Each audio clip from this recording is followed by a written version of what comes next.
Greetings, Minecrafters, and welcome to another awesome, I'm hoping to be awesome Minecraft episode. I'm really just feeling this one. It's not planned at all. My name is Kimberly Quinn, and yeah, I'm not planned at all, but that's the one that turned out the best, I think, honestly. It's foreshadowing. So there's Giovanni over there. We're out in the woods, and it's great. Got a little bit of champagne snow coming down. Bordering on trying to be rain, but right now it's keeping beautiful. So we're going to just roll with that. So here's the thing. So I've been reading this book on taking the big leap, and it's by Gay Hendricks. And wow, it was suggested to me by, I'm going to keep walking here if you don't mind. It was suggested to me by, I'm snowshoeing actually, if you can hear the crunch. It's way more comfortable on my healing feet. Anyway, suggested to me by one of my mastermind friends in the group I told you that I'm in, which is just amazing. These very highly successful people who are incredibly authentic. Not one of them that I've met so far has had anything handed to them. It's quite the opposite, actually.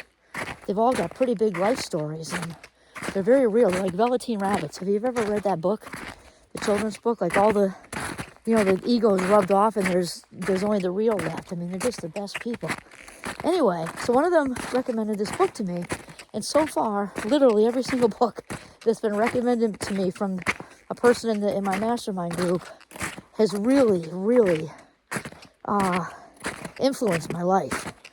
And this book, Taking the Big Leap by Gay Hendricks, has actually, I would say, been life-changing in a sense because I'm in this right now. And I think a lot of us are in this right now. Definitely midlifers, though I am a fabulous 59, and apparently midlife is considered 40 to 60, so I'm not sure what I'm going to say then.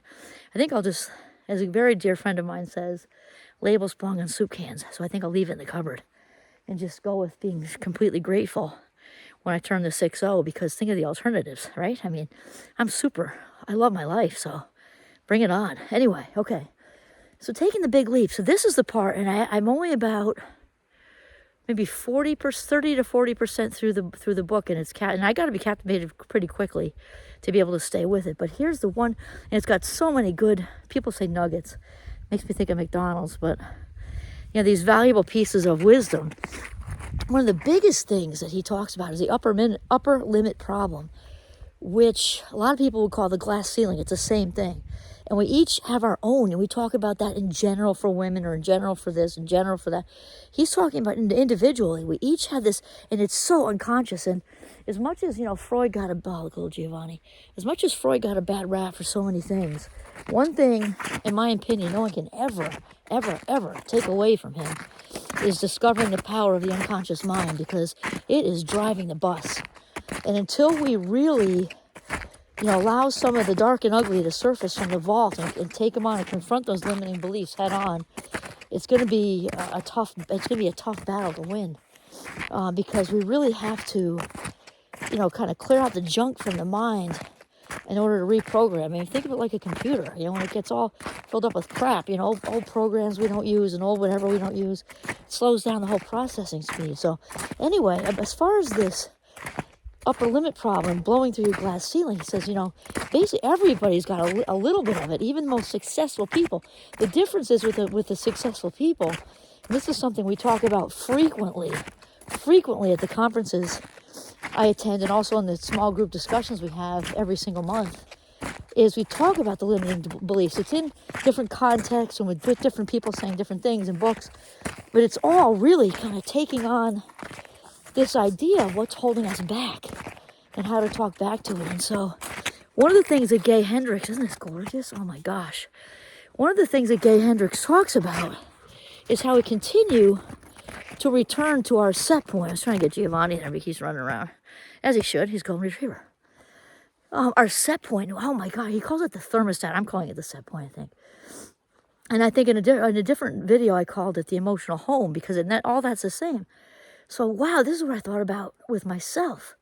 Again, even the most successful people have this going on too. They're just more aware of it, and much more.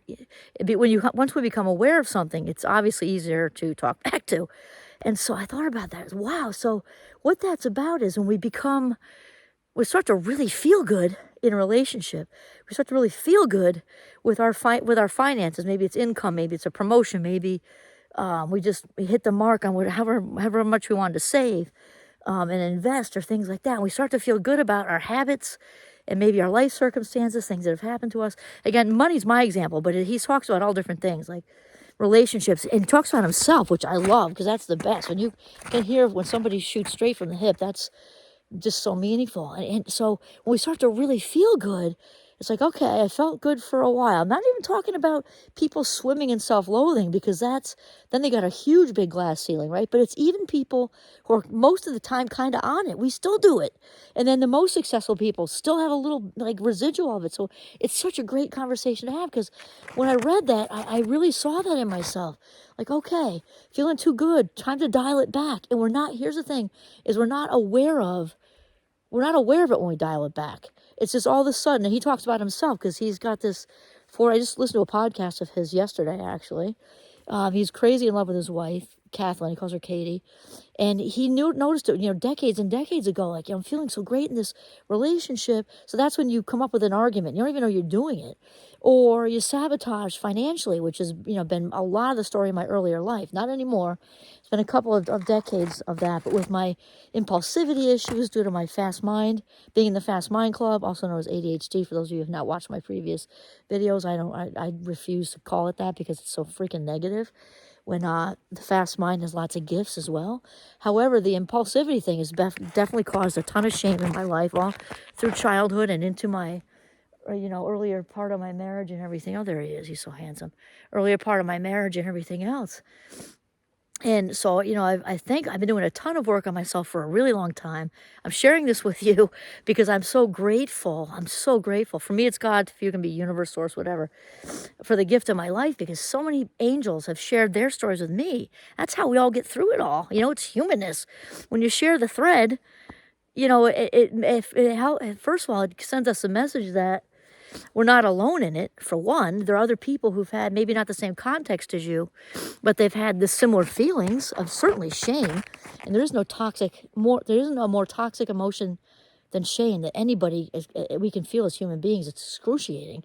Shame is that feeling of being flawed and defective and, damaged goods. And I've certainly, through the first third of my life, how old am I now? Oh, no, more than that. More than half my life, really, had that, that defective, flawed feeling specifically around money, because money has a huge connection to our lives. And actually, there's a whole other video on just that, money, and it, because how we spend and our spending habits and our saving habits and all these things is directly related to how we value ourselves. There's no question. Self-value is at the base, the foundation, the core of everything we do, because we cannot take care of itself we don't value, whether it's physical health, mental health, financial health, or whatever health. That the core of it is feeling that we're deserving of it. And that's the thing. So my mastermind friends, all of whom are extremely successful as people, as just good, rock solid people, and also financially, they're very, very, very well off. And so here's the thing. So Gay Hendricks talks about this. We start to feel good, make some steps. Again, money example is just me, but make some steps with the finances. As you know, I started a Minecraft business, and it's starting to do well. People are buying it. And this is where it hit. This is literally a week ago, I think. So I was kind of, just feeling excited because I got another client. I was really excited about that and just feeling good and doing all the back and forth with them and all the thank yous and all the upkeep and all the exciting stuff about it, doing a little happy dance in my living room. And I got just 2 weeks before that, I had another client. I'm just like, wow, the momentum's really picking up. And Gay Hendricks' book really, the first few pages even, and then this part about we get to this place, I'm like, okay, I now have a couple of really good clients, and those are the bigger clients. And I've got a couple of individual people who just bought it off the internet right away, which is fantastic. And they've been back and forth emailing me how much they love it, da da da da. And all of a sudden, I thank goodness I read his book the day before I had these feelings, because I'm thinking, oh wow, it is going so well. And all of a sudden, you start to kind of like, and it's not in ways we're conscious of. We do things like maybe passively just don't make that next few contacts, because I have lists of things I do on the weekends to make, reach out to people I know and da da da da da, different colleges and universities, and just even passively saying, "Oh no, I know I was going to do that on Saturday, oh mañana," and I totally caught myself like, no, no, we're sticking to all of it. You're loving what you're doing, meaning me, loving what you're doing, because it's just like it fills the same kind of, it feeds my spirit like teaching does, because it's all educating. It's all the same thing. And so I'm like, this was so freaking eye-opening, because I think so many of us do this. Again, even if you're not on this, or say this end of, going down a dark hole, right? Anyway, but people who are walking around, doing their lives, and people who are successful, we still have this upper limit problem that he calls. And when it comes right down to it, and there are other reasons. I'm out in the woods. I don't have the book in front of me. Although, actually, I should say this here. I did two audio podcasts with way more detail from his books. Way, way, way, way more detail about, talks about the zone of genius, which is too much for me to get into out in the woods, because he's got levels of it, which I'd have to be looking at. Level of excellence is the third one, and then the zone of genius. So if you want to listen to all that stuff, or just read the book, Gay Hendricks, Taking the Big Leap, and it's got like an underheading. I just don't have that with me right now. Listen to the other two podcasts. I just released them. But for our purposes, one of the biggest things that keeps people from busting through their own glass ceiling is that really super unconscious, buried in the vault feeling of, I don't deserve this, and maybe it's a partial deserve, like maybe it's just you're kind of questioning it. You're not a total self-loather, but you're like, wow, she's amazing. I can't believe I'm in this relationship. Or he's amazing. I can't believe I'm in this relationship. This is too good to be true. And there's that underlying, am I sure I deserve this? This is so good. Am I sure I deserve this? Or the promotion, or the big job, or the travel opportunity, or the whatever. And then Gay in his book talks about some pretty famous people. Dell computer guy. There's another guy, and he also talks about a lottery winner who is a classic example of this. He won millions and millions of dollars. I forget his name now. It's in there if you go and buy the book. And then completely self-sabotage. His life was in ruin afterwards. So they're not talking about that level necessarily. I'm not at that level. I'm just a sort of new entrepreneur with a fabulous side hustle that I really like, which fills the same, fills me up the same as teaching, and also my well-being position at Champlain too, because I'm doing workshops now. I don't know if anything has me happier. I did my first mind magic one last night, and it was so successful in this gorgeous storm. I couldn't believe these first years it looks like Hogwarts in there, like these beautiful roller staircases, and the students were lovely, and it went so well. It's all it's all the same, coming from the same well, that's feeding my spirit, educating people on positivity. That's my thing.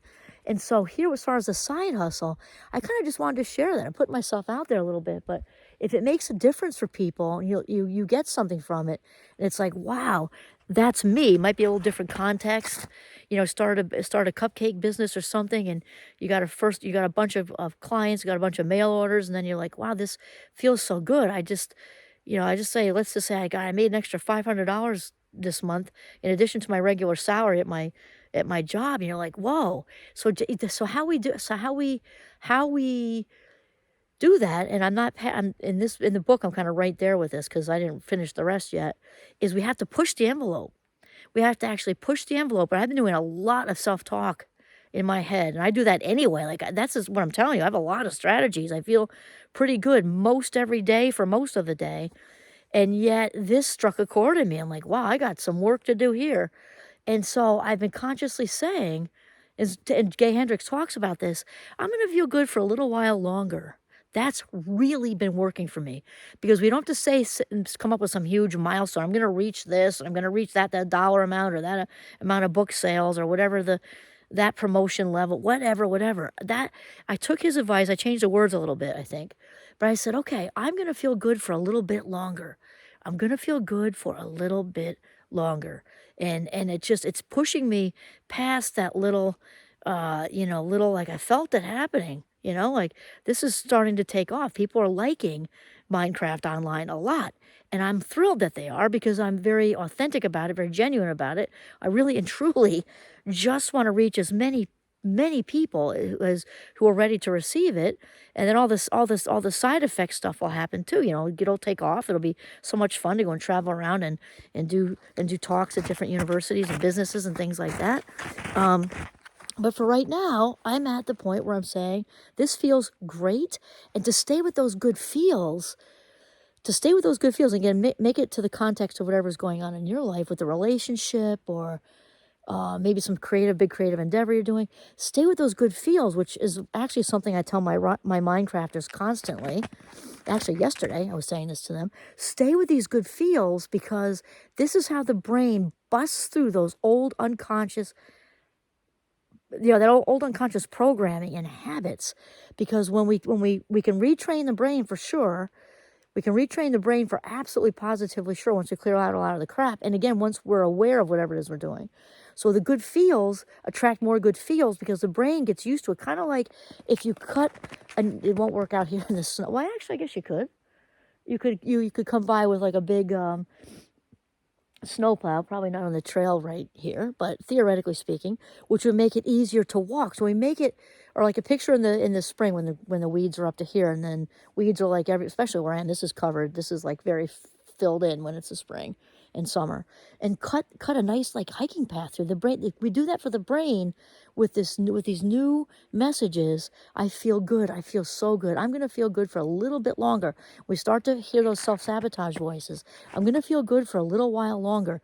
And that's enough. We don't have to do a reach for the stars statement. Just, I'm going to feel good for a little bit longer, those good feels. And feel whatever good thing just happened to you and reside there. And remember the 17-second thing, because that's super important. Because when we allow the good feels to linger and really and actively pull them in and reel them in and get the visual from the awards you just got, or the whatever your boss just said, or whatever your professor just said, or whatever just, or the money, the check that just came in the mail from the thing you're doing, whatever. Feel that whole thing for more than 17 seconds, and it's really starts to create a pattern in the brain. The longer you can hold on to it, the better. But you want to really hang on to it long enough for that habit to shift and stick.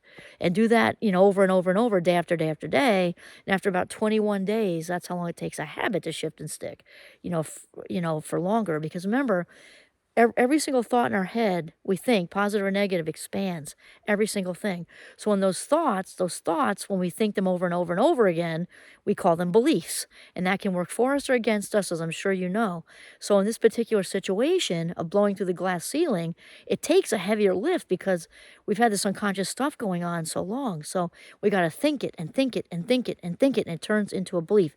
Thoughts, when they grow up, turn into beliefs, which then eventually turn into knowing, like I know I'm going to be successful with this or that or the other thing. I know that I deserve it. I know that, I'm so excited for my business. I'm so excited for it to expand all over the place and spread positivity everywhere. And I know my value and I know that I deserve it. That's where we want to really be. And then it's also, as Brooke Castillo, she's got a great podcast about this actually. She's a gazillionaire, but that's not the point. She's very all about the self-value, and that's all a side effect. Well, when we get to that point and the ship comes in with whatever it looks like, it's this, amazing partner. It's your creativity kind of turned into something, and now it's bringing in money, whatever. Then she's, we're grateful. We're incredibly grateful when it happens, but we're not surprised. And when somebody asked her, the narrator on the podcast asked her what it felt like when her said business adventure just kind of manifested into what she was doing all this work towards, she said, it felt like Tuesday. Because she kind of like expects, so it wasn't a bratty expect, it was a knowing. It was her self-value was in such a good place that she wasn't surprised. Very, very grateful, though not surprised. So it felt like Tuesday. Okay. Bust through that glass ceiling, and my own visual is Willy Wonka. If you've ever seen that movie when he blows through the glass ceiling, that's what I do through this stuff that I'm telling you about. I actually visualize that while I'm talking to myself. That's one of my little secrets.